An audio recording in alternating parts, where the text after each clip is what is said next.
Today, I'll walk you through how to show top N in a Power by bar chart using the filter Pane or DAX, even if you're a total beginner or just need a quick refresher.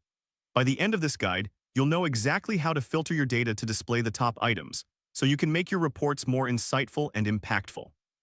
Let's get started. First, open your Power by dashboard. This is where all the magic happens and you'll be able to visualize your data effectively. Next, click on your bar chart visual to select it.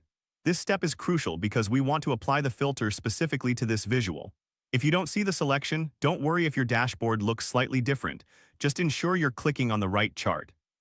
Now, let's open the Filters pane located on the right side of the screen. This pane is your control center for filtering data, and it allows you to customize what you see in your visual. Under Filters on this visual, locate the field containing the category items you want to rank, such as product name or customer name. This is the data you want to analyze, so make sure you select the correct field. Next, click the arrow to expand the field settings and set the filter type to top. And this option allows you to specify that you only want to see the top entries based on your chosen metric. Now it's time to configure the top N rules.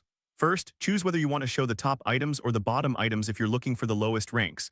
Then enter the number of items you wish to display, like 5 or 10. Lastly, drag the metric you want to rank by, such as sales amount or total profit, into the empty field box. This step is essential for defining how the ranking will be calculated.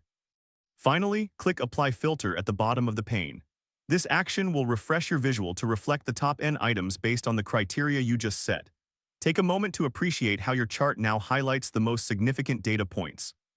And there you have it. You've successfully filtered your Power by bar chart to show the top N items using the filter pane. This technique not only enhances your visualizations, but also helps in making data-driven decisions more efficiently. If this helped you out, please give the video a thumbs up. If you run into any issues, leave a comment below. Subscribe for more actionable guides. Thanks for watching.